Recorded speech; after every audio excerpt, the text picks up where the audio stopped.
She was brave, and she would stand up to and for anyone and everyone.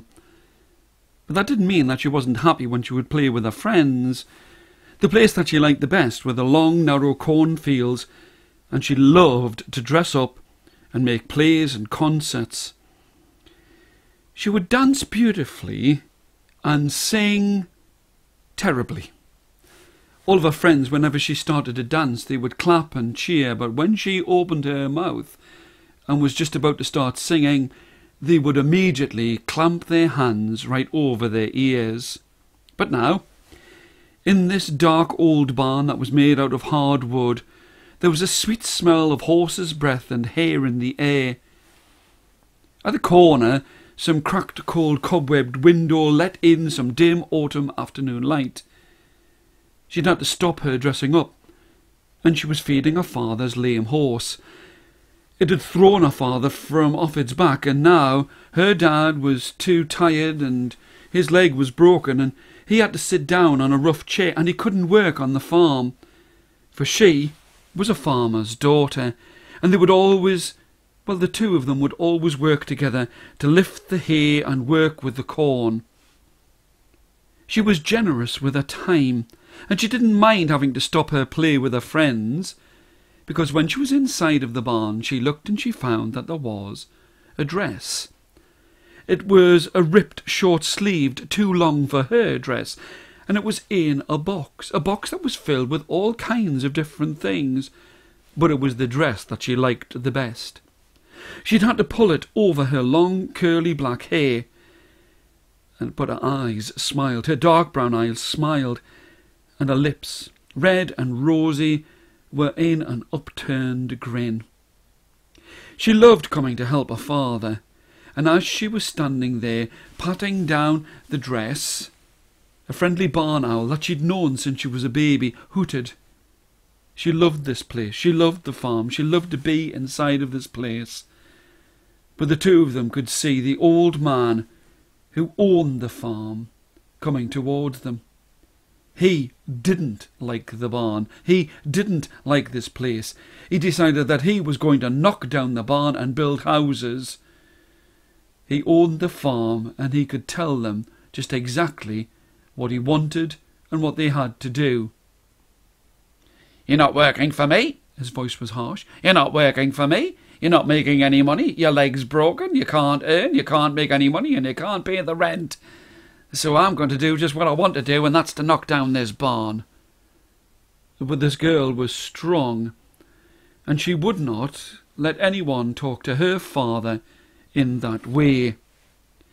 She stamped her old scruffy brown leather sandals and put her delicate hands on her hips. One was on one hip, and the other hand reached up to the hard round collar on this old dress. As the old man looked at her, there was something about the dress that he recognised. But the two of them, her father and her, could see that his wife was coming up behind. The two of them always seemed to travel together. It was her voice that was high and screeching. "I recognise that dress. That dress used to be mine, and it used to be my mother's, and it used to be her mother's before that. These are my things. You've got them. What have you done with them? Have you stolen them? They've been lost and gone for such a long time." She almost choked on the words as she spat them out. She was upset. The old man smiled. "Well, that's it then. You're going to be going from this farm. You can't stay here. I don't have thieves on my land." He turned his way and was gone. "I'm not a thief, Dad." She spoke to her father kindly. "I'm not a thief. I found them inside of a box. That's where I found the dress. There were all kinds of things inside of it. There were belongings, there were pictures. Well, there might have been of the old woman who owned this dress. But I didn't steal them. They were there underneath all of the hay." And it was true. The hay was piled up like a great pyramid at the back of the dark barn. Now it was starting to get dark, and that dim autumn light was now very dark indeed. "You show me." He pulled himself up on his broken leg and his two sticks, and he hobbled over towards where the girl was pointing, and sure enough there was an old box. The cows had eaten plenty of hay that summer, and grown fat, and the milk was rich and thick and creamy.